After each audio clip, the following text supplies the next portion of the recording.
Oke, rekan trader, jumpa lagi dengan saya. Jadi pada kali ini saya ingin membahas dengan Anda yaitu untuk bisa profit itu nggak selalu harus benar, teman-teman. Ya, artinya begini. Memang sangat wajar ya kalau memang kita itu kan sudah menganalisa beberapa pair mata uang. Misalnya contoh kita sudah menganalisa 5 pair mata uang, ya kan.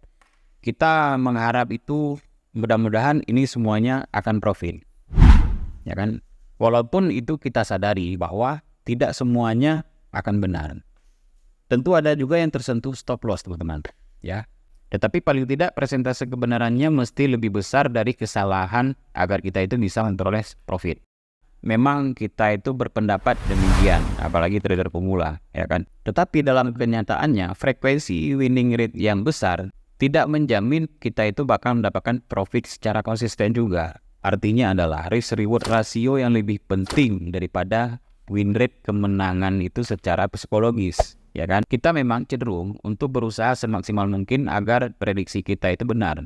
Jadi berbagai macam indikator teknikal juga kita terapkan dan juga berita fundamental dibaca agar kita itu bisa memprediksikan arah pergerakan pasar itu dengan akurat. Namun benar atau salahnya prediksi arah tersebut, pergerakan pasar itu tidak ada berhubungan langsung dengan kesuksesan seorang dalam trading forex. Dalam hal ini itu profit yang diperoleh secara jangka panjang. Jadi yang langsung berhubungan dengan profit kita itu adalah dalam jangka panjang adalah faktor risk reward rasio itu sendiri. Ya, saya akan memberi contoh pada kalian yaitu ilustrasi account ya. Dengan balance awalnya itu $2.000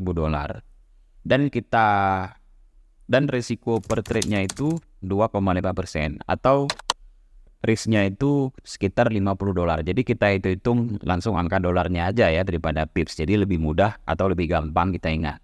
Contoh misalnya frekuensi trade kita itu ada 20 kali entry dan risk reward-nya itu rasio 1:2 atau 1:3 ya.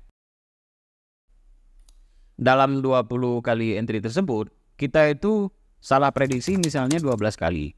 Dan profitnya itu 8 kali atau losing trade-nya itu sekitar 60% dan winning trade-nya itu 40%.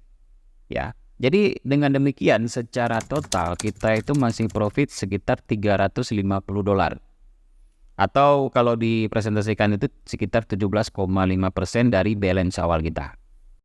Inilah bukti bahwa trader itu sangat memperhitungkan risk reward rasio yang diterapkan di dalam trading forex secara konsisten, secara disiplin, dan selalu diterapkan secara berulang-ulang, teman-teman. Ya, jadi nggak ada hubungannya dengan winning kemenangan lebih besar lah, ya. Jadi risk reward rasio ini yang harus dipahami, ya kan? Karena kebanyakan, tetapi dia lupa tentang RR-nya. Jadi kita total aja, gitu kan? Misalnya ada 20 kali entry, ya kan? Kita kecil lah, misalnya ada 5 kali entry, ya kan. Misalnya per trade itu kita resikukan sekitar ya 2,5%, mungkin $50. Katakan loss, ya kan, profitnya 3, jadi 1:3. Jadi kalau profit, kita mendapatkan satu entry itu $150. Ya kan, tentu di hasil akhirnya walaupun kita mendapatkan loss, ya kan, tetapi pada akhirnya kita juga masih bisa memperoleh profit ya secara konsisten. Karena kenapa? RR-nya itu kita terapkan secara disiplin, ya. Risk ratio-nya ini kita terapkan secara disiplin, teman-teman. Kemudian selanjutnya itu, ya, kenapa pendapat prediksi harus benar itu dianggap lebih penting oleh trader, ya. Pertama, mungkin kita dikondisikan untuk harus selalu benar dalam melakukan sesuatu, ya. Contoh misalnya di saat kita itu pergi ke sekolah atau bekerja, ya. Kita itu kan kalau di sekolah hanya ada 2 jawaban, ya kan, benar apa salah. Kemudian jawabannya benar tentunya adalah hal yang sesuai dengan kehendak guru kita. Jadi kalau kita memang sering salah, ya nggak benar, tentu juga kita mungkin nggak akan lulus ujian. Maka performa kita juga dianggap jelek oleh teman-teman kita, ya kan, di sekeliling kita. Jadi secara psikologis itu memang ini sudah tertanam di dalam benak kita dan juga di dalam benak para trader pada umumnya. Ya, jadi sudah terbentuk pola-pola yang memang di saat kita bekerja di sekolah, kemudian tiba-tiba kita trading. Jadi prediksi benar ini harus benar, kalau salah kita yang salah. Padahal kita lupa bahwa kita tidak bisa mengendalikan pasar itu, ya. Forex itu siapa yang mengendalikan? Ya, tidak ada satupun orang yang bisa memprediksi harga dengan benar di market. Ya, tentu yang paling penting yang terkait dengan sangat penting adalah risk reward ratio itu sendiri. Ya. Kemudian yang alasan kedua itu di industri trading forex, ya, khususnya itu di perusahaan broker, ya. Karena kenapa? Mereka itu selalu mempromosikan ya berbagai metode dan juga strategi, ya, katanya untuk membantu trader agar bisa memprediksi dengan benar. Jadi kalau prediksinya salah, maka seolah-olah dianggap itu sebagai loser atau pecundang di dalam trading, ya kan? Jadi dikarenakan kedua sebab itu, ya, maka prediksi harus benar seakan-akan sudah menjadi mitos di dalam trading forex.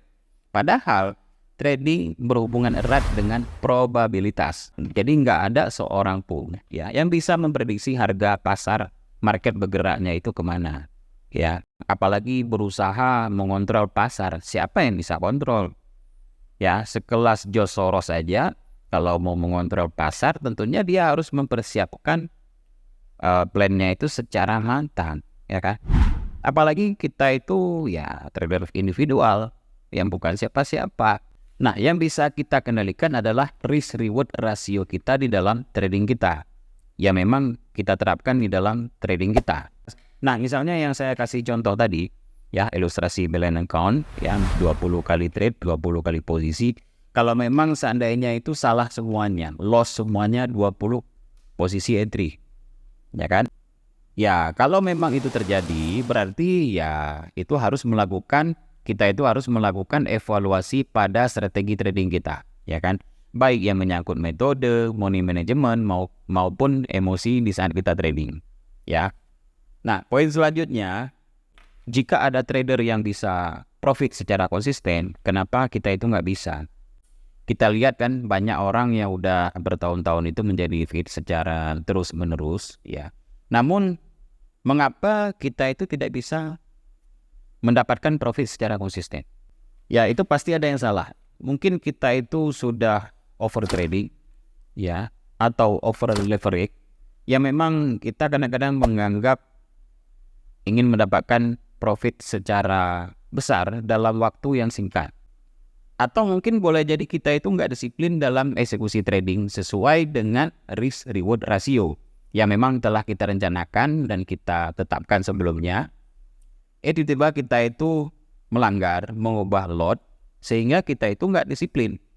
Nah, dalam rangka memperbaiki, apabila memang dianggap perlu, kita itu sebenarnya sudah bisa istirahat di dalam real trading akun kita, ya. Jadi kita harus kembali lagi ke akun demo kita. Jadi sementara kita istirahat dulu. Kenapa? Karena kita memang nggak bisa menerapkan secara disiplin, atau mungkin memang kita itu nggak cocok dengan dunia trading forex, ya. Jadi psikologis dan emosi kita sendiri aja kita itu belum bisa kontrol.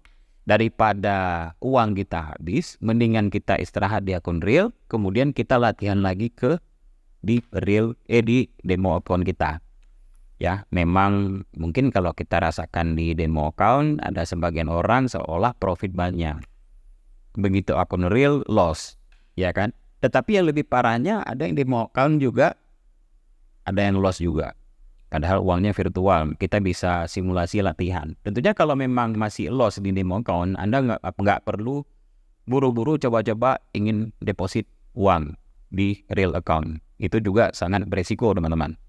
Nah, untuk poin selanjutnya, untuk memperoleh hasil akhir yang profitable, Anda harus memperhatikan hal-hal berikut ini, teman-teman. Hendaknya itu kita menetapkan risiko per trade itu yang konsisten. Jadi nggak perlu terlalu besar dan juga nggak terlalu kecil, ya. Sebaiknya hanya entry berdasarkan sinyal trading yang probabilitasnya tinggi, sehingga kemungkinan untuk mendapatkan winning trade juga lebih besar. Kemudian selanjutnya yaitu perlu melakukan evaluasi pada setiap jumlah trade tertentu. Misalnya setiap 10 kali atau 20 kali trade. Dan selanjutnya menerapkan risk reward ratio agar trader itu bisa memperoleh profit secara konsisten. Saya kira demikian ya beberapa tips dan juga beberapa pendapat yang saya sampaikan. Mudah-mudahan bisa mencerahkan, ya, bisa dengan nyaman kalian belajar Sehingga apa yang kalian pelajari di trading forex ini bisa kalian terapkan secara konsisten teman-teman ya. Dan yang terakhir, silakan kalian subscribe channel ini agar kalian itu bisa mendapatkan informasi-informasi yang bermanfaat setiap minggu dari Trader Asia. Silakan komen di bawah tentunya dengan komentar-komentar yang positif. Dengan senang hati saya ingin membacanya. Salam sukses, salam profit. Assalamualaikum warahmatullahi wabarakatuh.